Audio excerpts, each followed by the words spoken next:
आप अपने जीवन में ये पक्का कर लीजिए कि सत्य हमारा धर्म है।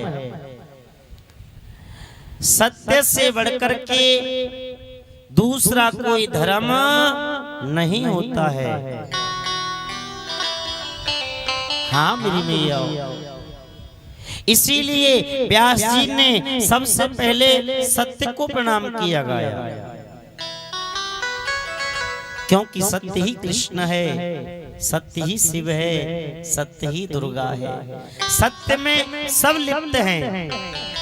और ध्यान दीजिएगा, हमारा जीवन आदर्श तभी बन सकता है जब हम अपने जीवन में सत्य को अपना लेंगे। लेकिन आजकल तो मेरे माता बहन बंधुओं, आजकल के लोग बात बात पर झूठ बोल रहे हैं। बात बात पर बिना कारण के ही, हाँ बिना कारण के ही लोग झूठ पर झूठ बोल रहे हैं। एक बात कहूं हरियाणा वालों, ध्यान देना, अगर आप अपने जीवन में सत्य नहीं अपना रहे हैं, हाँ अगर आप अपने जीवन में सत्य पर नहीं चल रहे हैं, तो आपका मेरी माता बहन भाई बंधुओं जीवन सफल नहीं हो सकता। आपका जीवन सफल नहीं माना जाएगा। चाहे आप हरिद्वार जाओ, चाहे गंगा में डुबकी लगाओ, चाहे वृंदावन ही क्यों ना जाओ, चाहे आप कहीं पे भी क्यों ना जाओ, आप अपने जीवन में सत्य पर नहीं चल रहे हैं तो कोई चीज सार्थक नहीं हो सकती। बात कड़वी है लेकिन सत्य है मेरे मैया भैया। आप अपने जीवन में ये पक्का विश्वास कर लीजिए, दृढ़ निश्चय कर लीजिए कि हम अपने जीवन में ज्यादा से ज्यादा सत्य पर चलेंगे। अगर आप सत्य पर चलोगे तो आपका मंदिर जाना सार्थक माना जाएगा, वृंदावन जाना सार्थक माना जाएगा, गंगा में डुबकी लगाना आपका सार्थक हो जाएगा। और अगर आप सत्य पर नहीं चल रहे हैं तो कोई सार्थक नहीं हो सकता।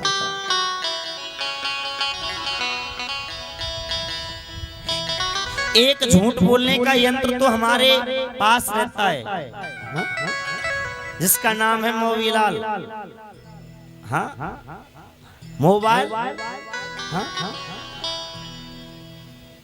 झूठ बोलने का यंत्र है ये।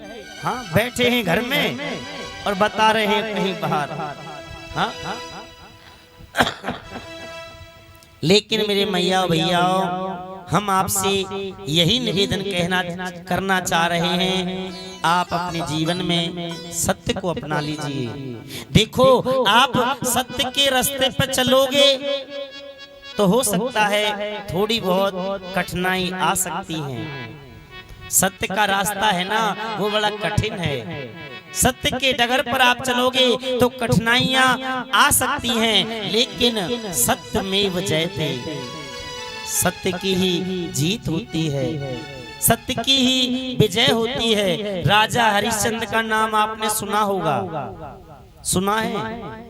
राजा हरिश्चंद्र नाम के एक राजा थे और वो बड़े सत्यवादी थे। वो सत्य को अपने जीवन में अपना लिया, सत्य के रास्ते पर चले, बहुत कठिनाइयां उठानी पड़ी। हाँ बहुत कठिनाइयां उठाई, और तो क्या अपने परिवार को बेचना पड़ गया और खुद को बेचना पड़ गया।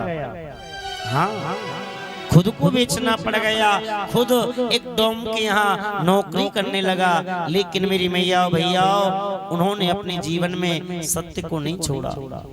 ऐसी परिस्थिति आ गई, ऐसी परिस्थिति आ गई कि उनका पुत्र मर गया और उनकी पत्नी तारावती मेरी मैया अपने पुत्र को जलाने के लिए लाई।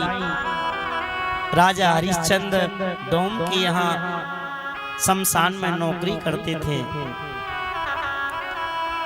कालू नाम का डोम था मेरे मैया, हाँ, उसके यहाँ पर नौकरी करते थे।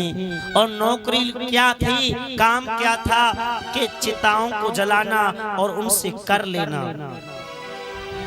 आज अपना पुत्र आ गया, उससे भी कर मांगा, सत्य से पीछे नहीं हटे। मेरे माता बहन भाई बंधुओं, बहुत कठिनाइयां उठाई लेकिन सत्य को नहीं छोड़ा। तो आज भी राजा हरिश्चंद्र जैसे राजाओं को हम याद करते हैं। और जब तक ये संसार रहेगा ना, तब तक राजा हरिश्चंद्र का नाम रहेगा। केवल सत्य पर चले, सत्य को नहीं छोड़ा। इसीलिए हम आपसे कह रहे हैं कि आप अपने जीवन में ज्यादा से ज्यादा सत्य पर चलिए।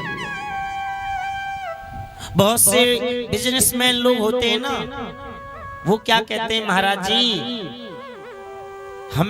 हम बिजनेस करते हैं, हमें बिजनेस में थोड़ा बहुत झूठ बोलना पड़ता है क्योंकि पेट पालन झूठ से हो रहा है। अगर हम सत्य बोलने लग जाएं तो हमारा बिजनेस ठप हो जाएगा। थोड़ा बहुत झूठ बोलना पड़ता है पेट के खातिर। ठीक है, आप पेट के खातिर बिजनेस के बहाने आपको झूठ बोलना पड़ रहा है, तो कितना बोल सकते हैं आप। जैसे आटे में नमक डाला जाता है, आटा होता है 2 किलो, हाँ जी, उसमें नमक कितना डालते हैं? 2 किलो आटे में नमक कितना होता है? ज्यादा से ज्यादा 1 चम्मच, और ज्यादा करेंगे तो 2 चम्मच, हाँ या ना? चलो, आप पेट का बहाना ले रहे हैं तो आपका इतना झूठ बोलना चल भी जाएगा। लेकिन अगर आप नमक को बना दें आटा और आटे को बना दें नमक, तो ये चलने वाला नहीं है। शास्त्र कहते हैं सत्य बराबर तप नहीं और झूठ बराबर पाप। असत्य सम पातक पुंजा, अर्थात झूठ से बड़ा कोई पाप नहीं होता। इसीलिए मेरे मैया और भैयाओं, आप ज्यादा से ज्यादा सत्य पर चलिए। सत्य पर चलना हमारा धर्म है, क्योंकि सत्य ही धर्म है।